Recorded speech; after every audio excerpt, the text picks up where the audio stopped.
Welcome back everyone for the second workout of the Adventure Athlete Beginner Program.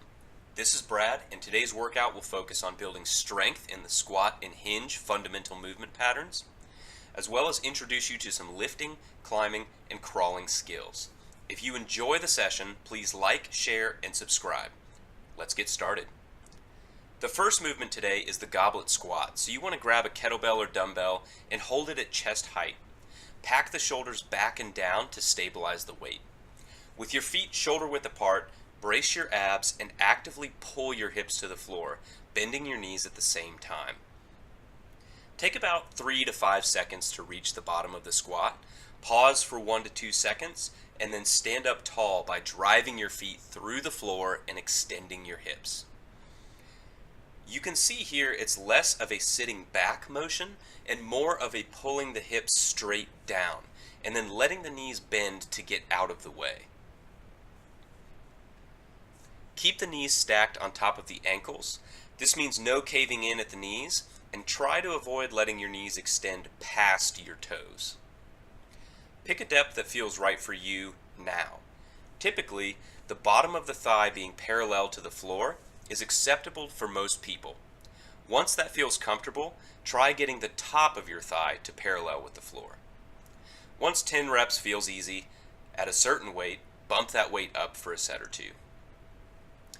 Next, we're going to work the hinge pattern with a glute bridge. So this is a great way to activate and strengthen the glute muscles. You're going to hop onto your back with feet about hip to shoulder width apart. Brace your abs, as always, to keep from overextending the back, and push through your heels to drive the hips up towards the ceiling. Pause for 1 to 2 seconds in that top position, and then actively pull yourself back to the start position using the hip flexors. Pull your heels towards your body until the shins are vertical at the top of the glute bridge. Too far out and you'll feel more hamstring. Too close and you'll feel more quad. Even here in the video, I'm about maybe an inch too far away from my hips, so I should pull those heels back towards me a little more until those shins are completely vertical. Don't overextend the back. Keep the abs tight and the ribs tucked. And once 10 slow reps feels easy, you can throw a kettlebell or other weight on top of your hips and press up against that weight.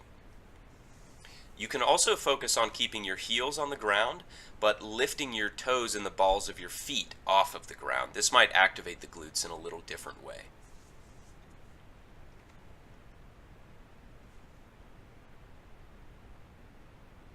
So we're going to work the core next by focusing on the good old-fashioned plank. So you're going to assume the position with your hands directly under your shoulders and your knees, hips, and shoulders in one straight line. Don't sag at the hips or overly flex. This is an active exercise, so brace the abs and glutes and pack the shoulders towards your hips. You can squeeze your quads to stay rigid. Hold this contraction for up to 60 seconds and progress to your elbows if you want it to feel a little more difficult. Today's active rest is the frog stretch. This is a great exercise for improving hip external rotation and increasing your squat depth over time. Get on all fours with your knees and feet in a similar position to what your standing squat would be. Make sure your feet are in line with your knees and your feet are flexed. Engage the core and drive the hips back. Notice that my hips travel straight back in a horizontal line. They don't curl down towards my heels. So you want to think of this movement as purely horizontal.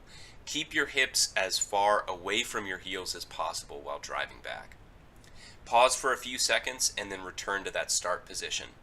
As you gain flexibility, you can move your knees a little further apart, but this isn't going into a split or anything like that. You want to maintain more or less a good squat position.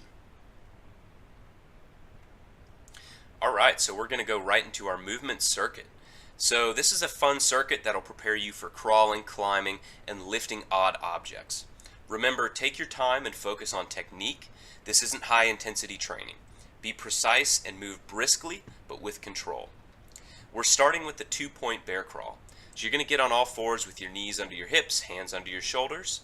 And I want you to lift your knees a couple inches off the ground and pack the shoulders down towards your hips.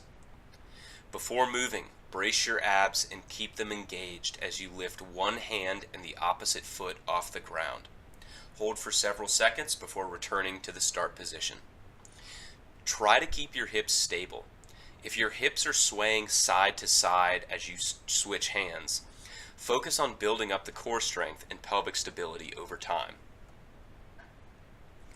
Next, we have a dead hang. So this hold needs little instruction, but it's a great first position to build up grip strength and also mobilize the shoulder joints. So just hang there. Let your shoulders raise up towards your ears. You should feel this in your pecs maybe if they're tight, and also in your lats. Also feeling any sort of stretch around the shoulders would be normal. Really squeeze with the hands to be active. Finally, we have the hinge to shoulder lift. So this movement incorporates the hinge we practiced during glute bridges earlier. So start by engaging the core and pushing the hips back, but not down, and grab the weight. Notice there's a slight bend in the knee, but mostly it's the hips that are flexed. Stand up tall by pushing the hips forward, and then alternate lifting the weight to each shoulder. If you can, turn the kettlebell or whatever you're grabbing over and grab it by the bell. You can also lift a medicine ball or heavy stone. Find alternate ways of lifting the weight besides using the handles. And there you have it. Day 2 of the program complete. Day 1 and 2 of this program will introduce you to each of the fundamental movement patterns and start training some more natural movement. If you want to see how these exercises fit into an overall program, sign up for the bi-weekly newsletter at adventureathletefit.com. I hope you all enjoyed the session. Please like, comment, subscribe, and share these videos with your friends. Thank you for watching.